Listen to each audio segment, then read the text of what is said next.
अब्बू मसूद अंसारी रजी अल्लाह ताला अन्हु कहते हैं कि मेरे एक गुलाम ने गलती की तो मैं उसे कोड़े मार रहा था, तो मुझे अपने पीछे से आवाज आई, ए अबू मंसूर, जितना तुझे उस गुलाम पर कुदरत हासिल है, अल्लाह ताली को तुझ पर उससे ज्यादा कुदरत हासिल।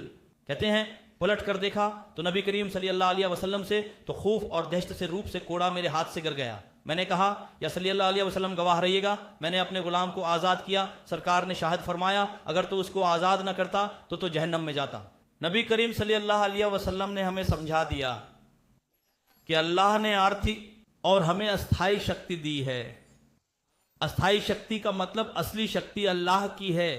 हमें अल्लाह ने मजाजी कुदरत अता फरमाई है। कभी भी अपने आप को खुदा मत समझे।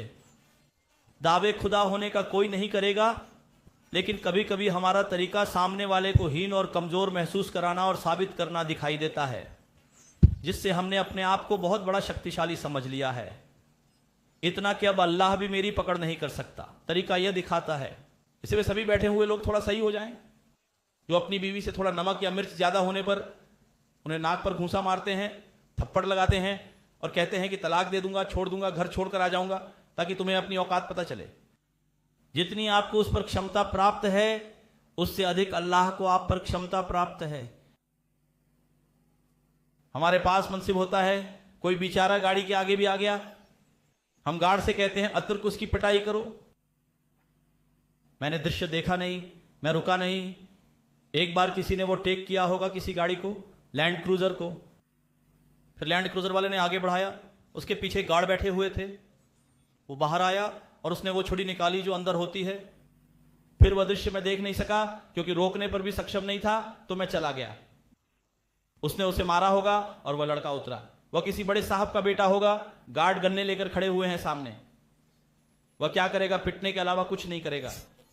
लेकिन जिस समय उसे पीट रहा था, उसके दिमाग से निकल गया था कि एक ऐसा कादिर मुतलक भी है जो क़यामत के दिन मेरा लेखा जोखा करेगा।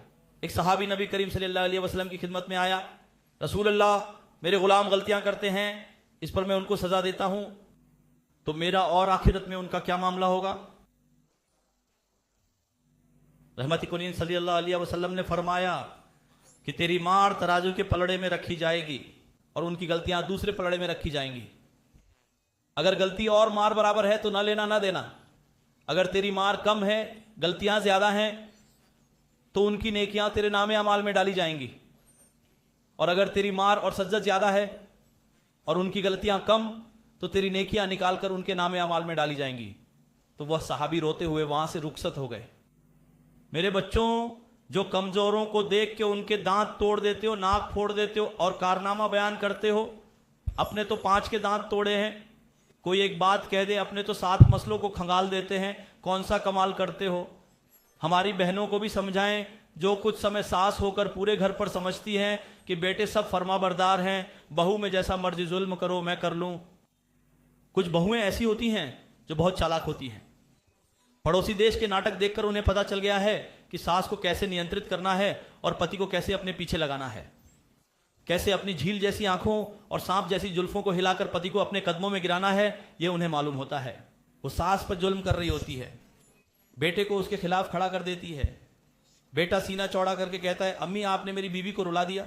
हाँ गुलामत, तेरी माँ के आंसू तुझे नजर नहीं आ रहे, बीवी को रुला दिया मेरी। अम्मी मेरी बीवी बेचारी बड़ा काम करती है। और तुम कितने भाई थे?